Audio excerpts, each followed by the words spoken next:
Noticia de última hora aquí en CNF Noticias. Soy Gabriela Mendoza. Muy buenas noches. Hoy jueves 12 de febrero de 2026 les traemos un análisis exclusivo sobre una verdad económica que está afectando directamente su bolsillo, pero que las cifras oficiales se niegan a reconocer. Seguramente han sentido que algo no encaja. Abren las noticias y escuchan que el mercado laboral estadounidense es fuerte, que el desempleo ha bajado al 4.3% y que la economía resiste con solidez. Pero luego miran su cuenta bancaria, revisan el costo de su hipoteca o el interés brutal de su tarjeta de crédito y la realidad es completamente distinta. Y esta noche vamos a revelar por qué los datos de empleo que justifican mantener las tasas de interés altas podrían ser un espejismo peligroso. ¿Por qué 1 millón de empleos anunciados el año pasado simplemente desaparecieron en las revisiones silenciosas? ¿Y por qué la Reserva Federal está usando estas cifras infladas para mantener el dinero caro mientras su patrimonio se desvanece? Esta noche vamos a mostrar datos que Wall Street ya empieza a notar, pero que el ciudadano común desconoce. Vamos a explicar por qué solo un sector está sosteniendo artificialmente toda la fotografía del empleo estadounidense. Y vamos a revelar la batalla interna dentro de la Reserva Federal entre quienes apuestan por la inteligencia artificial como salvación económica y quienes insisten en mantener el dinero caro indefinidamente. La pregunta fundamental que debemos hacernos es devastadoramente sencilla. ¿Cómo es posible que con tipos de interés en niveles históricamente altos, la tasa de desempleo oficial haya bajado al 4.3%? La respuesta es un espejismo estadístico que está a punto de explotar. Resulta que el empleo no está creciendo de forma sana ni equilibrada en toda la industria estadounidense. No estamos viendo ningún auge en el sector minorista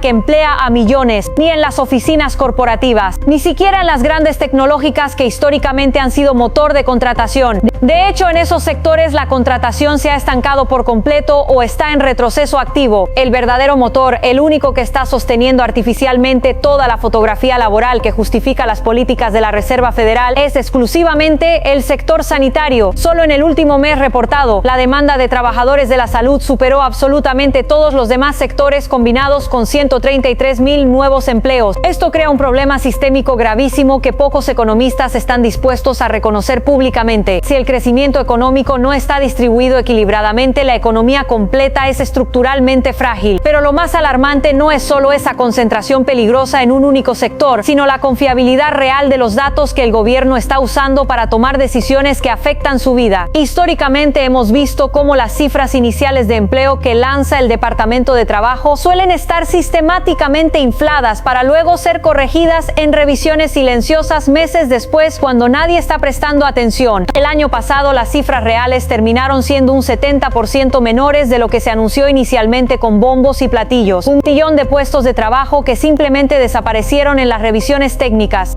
¿Qué significa exactamente esto para su patrimonio personal? Significa que estamos tomando decisiones financieras críticas sobre hipotecas, inversiones y créditos basándonos en datos estadísticos que podrían literalmente no existir cuando lleguen las revisiones finales. Para profundizar en cómo esta manipulación de datos está manteniendo las tasas de interés artificialmente altas y analizar la batalla interna dentro de la Reserva Federal entre halcones tradicionales y quienes apuestan por la inteligencia artificial, los dejamos con Antonio Parra, quien ha estado siguiendo de cerca las declaraciones contradictorias de los miembros del FOMC. Antonio, adelante. Gracias, Gabriela. Esta supuesta fortaleza del mercado laboral es, paradójicamente y de manera contraintuitiva, la peor noticia posible para el bolsillo del ciudadano estadounidense promedio. ¿Por qué exactamente? Porque le quita a la Reserva Federal cualquier argumento técnico o político para bajar los tipos de interés que están asfixiando a millones de familias. Jerome Powell, el presidente de la Fed, tiene una misión absolutamente clara que ha repetido en cada conferencia de prensa: frenar la inflación a cualquier costo. Si los datos de empleo parecen fuertes en la superficie, Powell puede decirle al Congreso, a la Casa Blanca y a la opinión pública que no existe ninguna crisis laboral real y que por lo tanto no hay urgencia económica para abaratar el costo del dinero. Estamos atrapados en un escenario perverso donde el mercado laboral aparenta ser tan resiliente que se convierte paradójicamente en el obstáculo principal para que baje el costo de su vida diaria. Es una trampa perfecta diseñada por datos que probablemente son falsos. Imaginen el dilema político y económico en el que estamos. Por un lado, el gobierno federal de Estados Unidos necesita desesperadamente tipos de interés más bajos para financiar su deuda astronómica de $35 billones de forma más barata. Cada punto porcentual de interés representa 100 cientos de miles de millones en pagos adicionales. Por otro lado, el ciudadano común, la familia trabajadora que paga créditos automotrices, hipotecas y tarjetas de crédito con tasas del 7, 8, 10%, necesita urgentemente un respiro financiero. Pero aquí está el problema técnico. Si la Reserva Federal baja los tipos de interés ahora, con un mercado laboral que oficialmente parece sólido, la inflación podría volver a dispararse descontroladamente y convertirse en un problema estructural absolutamente incontrolable. El dinero barato, ese alivio que todos esperaban para 2026, no va a llegar tan rápido como los políticos prometieron en campaña. El mercado de bonos del Tesoro ya ha reaccionado de forma contundente, subiendo la rentabilidad exigida, lo que refleja claramente que los grandes inversores institucionales están ajustando sus expectativas hacia la realidad. El alivio financiero se aleja cada trimestre. Incluso dentro de la propia Reserva Federal existe una guerra interna de visiones económicas completamente opuestas. Los sectores más conservadores, los llamados halcones monetarios, insisten férreamente en que las tasas de interés deben mantenerse altas durante todo 2026 e incluso 2027 para asegurar que la inflación esté completamente derrotada. Sin embargo, está surgiendo una corriente nueva y fascinante dentro del Banco Central que apuesta radicalmente por la inteligencia artificial como solución mágica. Estos economistas argumentan que la IA está aumentando la productividad estadounidense a niveles tan extraordinarios que sería técnicamente posible bajar los tipos de interés, estimular crecimiento económico agresivo y, sin embargo, no generar inflación porque la eficiencia compensaría el exceso de demanda. Es una apuesta tremendamente arriesgada, casi un experimento económico sin precedentes históricos que choca frontalmente con toda la teoría económica tradicional keynesiana y monetarista que ha guiado la política del Banco Central durante un siglo. Mientras esta batalla ideológica interna ocurre en los despachos elegantes de Washington D.C., la economía real de la calle sufre consecuencias devastadoras. Pagar el servicio de la deuda nacional es cada vez más caro para el gobierno federal, consumiendo ya más del 15% del presupuesto completo, y mantener un nivel de vida digno es cada vez más imposible para las familias de clase media que ven cómo su poder adquisitivo se evapora. Si no podemos fiarnos de los datos fundamentales de empleo porque están sesgados peligrosamente hacia un solo sector especializado o porque serán revisados a la baja en un 70% cuando nadie esté mirando, estamos literalmente navegando completamente a ciegas en medio de una tormenta financiera de proporciones históricas. Pero el cambio estructural que estamos presenciando no es solamente financiero, es también profundamente energético y geopolítico.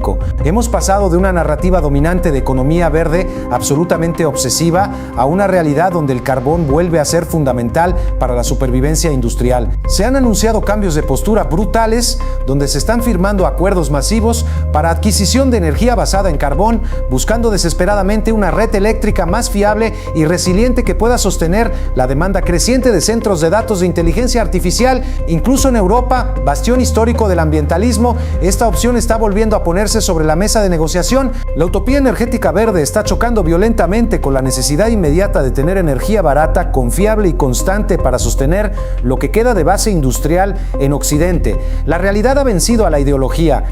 Este giro pragmático hacia fuentes tradicionales también se observa claramente en el gasto de defensa. La OTAN está aumentando su presupuesto militar de forma masiva y sin precedentes desde la Guerra Fría. Se habla abiertamente de fortalecer toda la base industrial de defensa europea y norteamericana, porque la amenaza rusa se percibe ahora como algo estructural a largo plazo de décadas. Y ya no solo se mira con preocupación a Europa del Este y Ucrania, sino también estratégicamente al Ártico. El Ártico se está abriendo al comercio y la navegación por el cambio climático, y tanto China como Rusia están cada vez más activos militarmente en esa región virgen. Esto obliga a una estrategia de defensa de 360 grados, protegiendo simultáneamente desde los cables submarinos de Internet en el mar Báltico hasta las rutas comerciales emergentes en el norte polar profundo. Todo este gasto militar exponencial, sumado a los cientos de miles de millones que se siguen enviando a la situación en Ucrania, presiona aún más brutalmente las arcas públicas ya devastadas. En el conflicto ucraniano específicamente,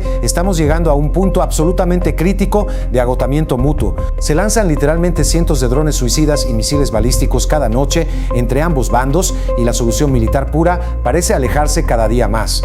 La estrategia está pivotando desde las armas hacia la diplomacia territorial desesperada. Se ha puesto formalmente sobre la mesa de negociación en Turquía la creación de una zona económica especial libre en todo el Donbass, una especie de colchón desmilitarizado entre ejércitos enemigos. Sin embargo, la desconfianza entre las partes es total y y probablemente insuperable. Ucrania insiste en que si el territorio es legalmente ucraniano, según derecho internacional, debe gobernarlo exclusivamente Kiev, pero Rusia insiste férreamente en mantener control político y militar total de las 4 regiones que ya se han anexionado formalmente sobre el papel: Donetsk, Lugansk, Gerson y Zaporilla. ¿Por qué existe tanta prisa repentina ahora en febrero de 2026 por cerrar algún tipo de acuerdo, aunque sea imperfecto? Por las elecciones de medio término en Estados Unidos que se celebran en noviembre. El gobierno actual tiene presión política masiva de entregar un acuerdo de paz firmado y fotografiado como un logro diplomático histórico clave antes de junio de 2000. No quieren bajo ninguna circunstancia llegar a las elecciones de medio término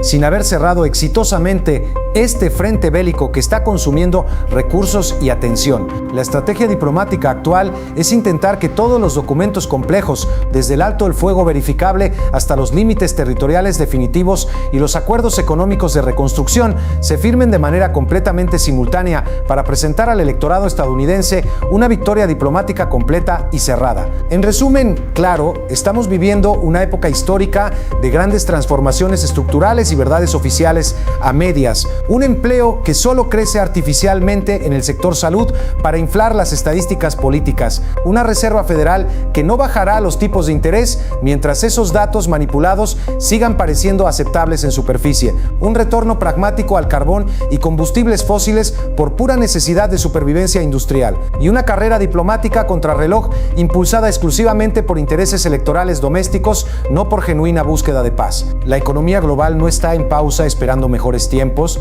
está mutando aceleradamente hacia un modelo mucho más duro, exponencialmente más caro y profundamente más incierto que todo lo que hemos conocido en las últimas 3 décadas de globalización. La realidad brutal es que el alivio financiero que millones de estadounidenses esperan desesperadamente para sus hipotecas, créditos automotrices y tarjetas de crédito podría tardar mucho más de lo que cualquier político les ha prometido. Los datos económicos son la herramienta fundamental de poder de los gobiernos para justificar políticas. Pero para el ciudadano común, entender la debilidad estructural y la manipulación detrás de esos datos oficiales es la única herramienta real de defensa financiera. Manténganse extremadamente atentos a las revisiones técnicas de las cifras oficiales que se publican discretamente meses después de los anuncios triunfalistas, porque allí, en esa letra pequeña que nadie lee, en esas tablas de Excel que ningún periodista analiza, es donde realmente se decide su futuro financiero personal y el de toda su familia. Muchas gracias por su atención. Hemos sido Gabriela Mendoza y Antonio Parra desde CNN Noticias. Continuaremos informando sobre la realidad económica que está detrás de las cifras oficiales. Buenas noches.